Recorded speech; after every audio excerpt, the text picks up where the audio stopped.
Welcome back to Indomitable with Dom, the podcast for people who refuse to stay stuck. Today's episode is for the ones who feel tired of starting over. You've read the books, listened to the podcast, tried to do better, but no matter how much you grow, something pulls you back. And maybe you've started to wonder just if you're broken, if freedom is real for everyone but you. I know that feeling well. But I want to tell you something up front. You're not broken. You're just still loyal to who you used to be.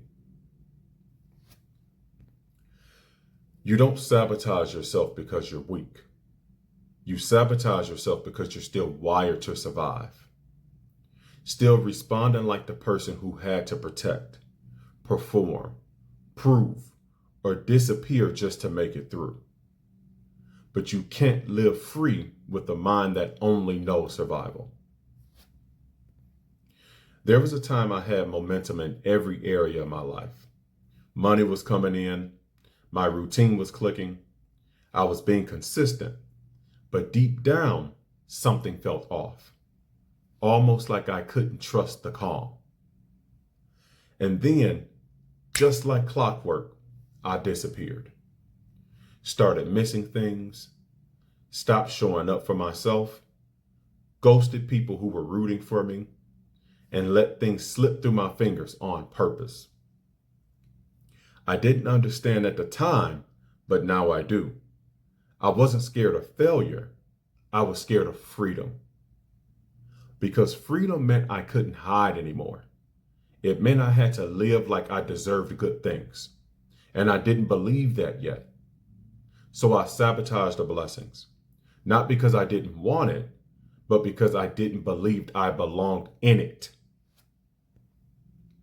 We talk a lot about habits, but not enough about identity. You don't just fall back into old patterns because you're undisciplined. You fall back because your mind is still running a program that was designed for the old you. The you who had to be on edge.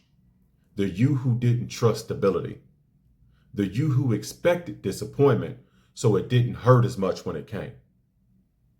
And here's the problem. Your body remembers that identity even when your mind outgrows it. That's why peace feels weird, why progress feels unsafe. That's why you keep reaching back when you're called to rise. Because the old version of you is familiar. And the new you requires surrender. Here are 3 small but powerful shifts that started breaking the cycle for me. 1, I stopped managing behavior and started confronting belief. I kept asking, what am I doing wrong? But the better question was, what do I still believe about myself that makes this cycle feel like home? 2, I got curious instead of ashamed. When I caught myself slipping, I didn't punish myself. I got still. I'd ask, what's this protecting me from? And 9 times out of 10, it was protecting me from vulnerability. Number 3, I started telling myself the truth out loud.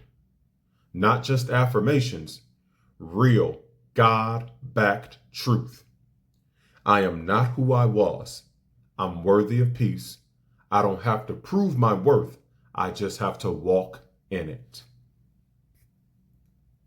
If you're in a cycle right now and you hate it, but you keep going back to it, I need you to hear this. You are not broken, but you do need to grieve the version of you that taught you how to survive. The version of you that got you here, but it cannot take you where you're going. You've outgrown the cage. You're not crazy. You're not lazy. You're just in transition. And the middle always feels confusing. But don't go back to bondage just because it feels familiar or unfamiliar. If this spoke to you, pause right here and thank God for revealing it. Then follow this podcast because this isn't surface level coaching. This is identity work. And if you're tired of repeating what you've already outgrown, this space is for you. The version of you that God designed is not buried. It's just beneath the lies that you believe to survive. We're stripping those off, one episode at a time. Be on the lookout for your free guide, 7 Steps to Overcome Your Mind. Until next time, keep growing, keep fighting, and stay indomitable.